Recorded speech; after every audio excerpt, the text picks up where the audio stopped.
Good morning student, कैसे हैं आप सब। आई होप आप अच्छे ही होंगे। डियर स्टूडेंट्स, मैंने आपको कल एक्सरसाइज 2.1 सॉल्व कराया था और उस एक्सरसाइज 2.1 में मैंने ग्राफ के जरिए जीरोस फाइंड करना आपको बताया था। तो आज स्टूडेंट्स मैं 2.2 में चल रहा हूं और आपको आज इसमें मैं रिलेशनशिप बताने वाला हूं जीरोस और कोफिशिएंट के बारे में। जीरोस और कोफिशिएंट के बीच में क्या रिलेशन होता है इसके बारे में आज हम इसमें पढ़ेंगे, जानेंगे। तो डियर स्टूडेंट्स, जैसा कि आप कोफिशिएंट के बारे में मैंने कल ही आपको बता दिया था और जीरोस के बारे में भी बता दिया था। आज हम इनके बीच में रिलेशन क्या होता है इसको समझेंगे। तो इसको समझने के लिए स्टूडेंट सबसे पहले हमें कुछ बेसिकली चीज़ों को जानना है। तो बेसिकली चीज़ों को जानने के लिए देखते हैं हम इस बोर्ड की तरफ और इसमें देखेंगे आप कि ये x² - 2x - 8। तो यहाँ पे आप देखेंगे कि जो ये पॉलिनोमियल लिखा हुआ है, इस पॉलिनोमियल में वेरिएबल की मैक्सिमम पावर कितनी है, 2 है।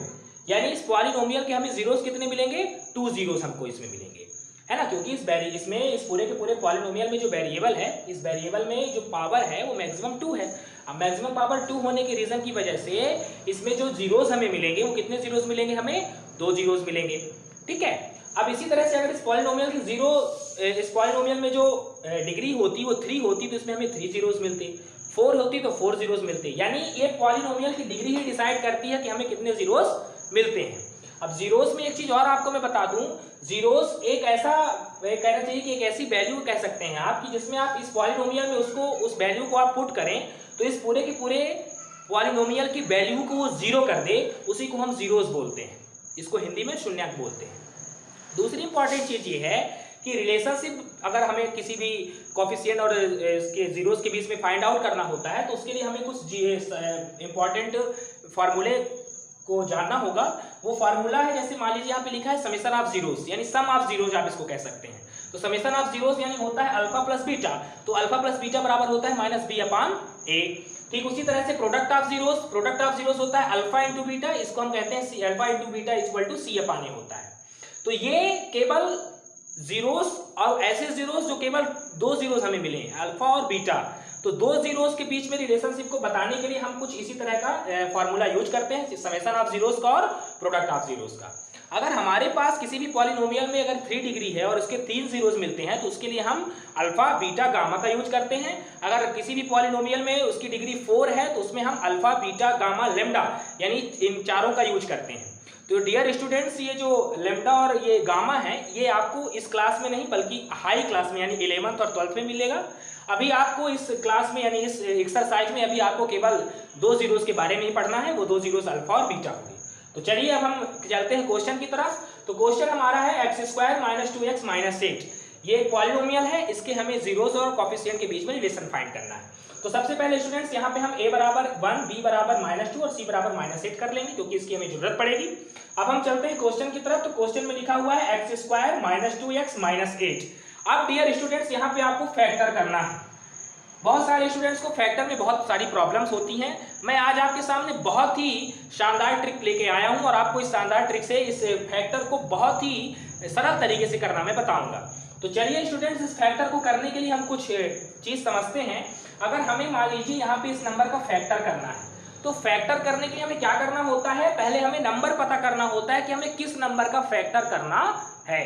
तो देखिए ये लास्ट में यहाँ पे 8 है और ये फर्स्ट में यहाँ पे कुछ नहीं है, मतलब 1 है।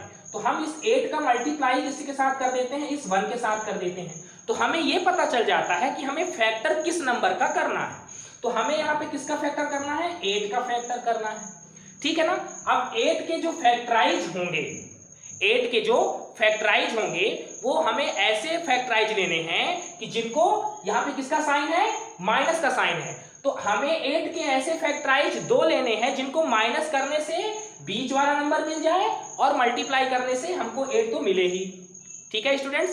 तो अब यहाँ पे आप देखेंगे कि यहाँ पे हमने क्या कर दिया, फैक्टर करने पे हमको कौन सा नंबर मिला, 4 और 2 मिला। एक तरह से यहाँ पे हम इसको 4x और 2x लिखे हुए हैं ताकि हमको बीच वाला नंबर 2x मिल जाए। हमने यहाँ पे 4x और -2x क्यों किया है, क्योंकि यहाँ पे माइनस का साइन है, इसलिए हमको यहाँ पे क्या करना है, सबट्रैक्ट करना है ना। इस दो फैक्टर हमें कौन कौन से मिले, 4 मिला है, 2 मिला है। इसको हमने इस फॉर्म में लिखा है तो 4x - 2x कर दिया है। माइनस का साइन हमने इसलिए लगाया है क्योंकि यहाँ पे माइनस है। अब यहाँ पे माइनस लगा ही हुआ है, इसको हमने इसके अंदर लिख दिया और यहाँ पे माइनस कर दिया। ओके स्टूडेंट्स, अब हम इसका ब्रैकेट सॉल्व करेंगे। अब जब इसका हम ब्रैकेट सॉल्व करेंगे तो ये -4x हो जाएगा और माइनस और माइनस प्लस 2x हो जाएगा और ये -8 लिखा ही हुआ है। अब हम इनका पेयर बना लेंगे, इसका अलग बना लेंगे और इसका अलग पेयर बना लेंगे। अब डियर स्टूडेंट्स, आप इसमें देखेंगे कि इन दोनों में ऐसा कौन सा नंबर है जो दोनों में हो, क्योंकि यहां से हमको क्या लेना है, कॉमन लेना है, और कॉमन हम उसी नंबर को ले सकते हैं जो दोनों में हो। तो यहाँ पे आप देखिए, यहाँ पे x और यहाँ पे भी x, यहाँ पे x 2 टाइम है, यहाँ पे x 1 टाइम है, यानी x ही इन दोनों में ऐसा है जो कॉमन जा सकता है, बाहर जा सकता है। तो यहाँ से हम x कॉमन ले लिए तो x -4 बचा। ओके, प्लस है तो प्लस लगा दिए। यहाँ से अब देखिए स्टूडेंट्स, यहाँ से x कॉमन नहीं जाएगा क्योंकि x इसके पास तो है लेकिन इसके पास नहीं है, तो इसीलिए हम इन दोनों से क्या कॉमन ले लिए हैं स्टूडेंट्स, 2 कॉमन ले लिए हैं। जब हम यहाँ से 2 कॉमन ले लिए हैं तो यहाँ पे भी x -4 बचा है।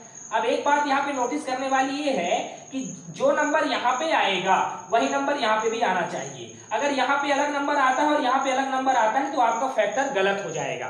ठीक है स्टूडेंट्स, आप इसको ध्यान रखेंगे। अब यहाँ पे आप ये दोनों में है तो इसको इकट्ठा लिख लेंगे, एक को लिख लेंगे, x -4 लिख लेंगे, और यहाँ पे x + 2 लिखा है तो आप इसको x + 2 कर लेंगे।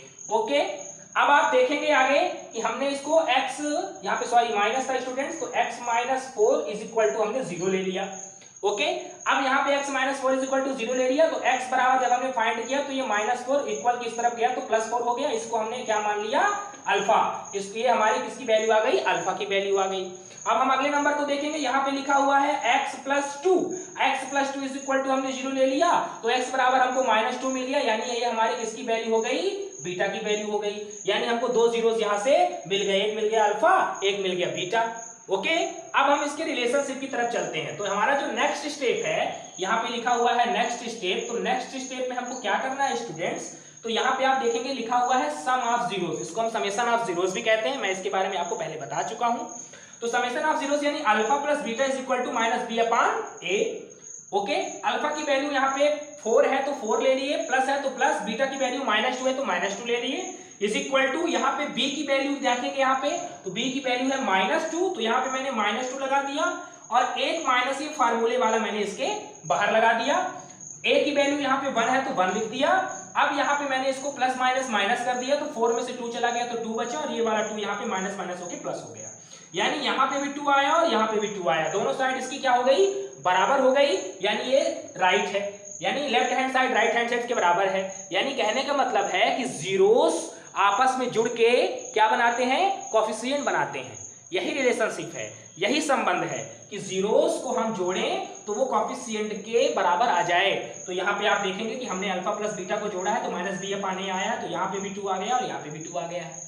अब अगला स्टेप है हमारा प्रोडक्ट ऑफ जीरोस, यानी जीरोस को हमको प्रोडक्ट करना है, मल्टीप्लाई करना है। तो अल्फा इंटू बीटा हो गया, अल्फा की वैल्यू हमने आपको बताया था कि यहाँ पे 4 ही है, बीटा की वैल्यू -2 ही है, तो 4 इंटू -2 कर दिया, = यहाँ पे c/a है, तो c की वैल्यू यहाँ पे -8 है और a की वैल्यू यहाँ पे -1 है, हमने -8/1 कर लिया। अब इधर भी आप देखेंगे कि -8 इधर भी आ गया, -8 इधर भी आ गया, ये भी हमारा राइट हो गया। तो इस तरह से हमने जीरोस और कोफिशिएंट के बीच में रिलेशन फाइंड कर दिया। ये आपका फर्स्ट नंबर क्वेश्चन था डियर स्टूडेंट्स। अब इसी तरह के और क्वेश्चन हैं, आप उनको बड़े ही सिंपल तरीके से सॉल्व कर सकते हैं। कोई भी प्रॉब्लम आने पे मुझे कमेंट कर सकते हैं या तो मुझे मैसेज के थ्रू बता सकते हैं। ओके स्टूडेंट्स, तो आई होप ये आपको समझ में आया होगा। अब मैं इसके नेक्स्ट पार्ट में आपको क्वेश्चन नंबर 2 बताऊंगा। Okay students, thank you.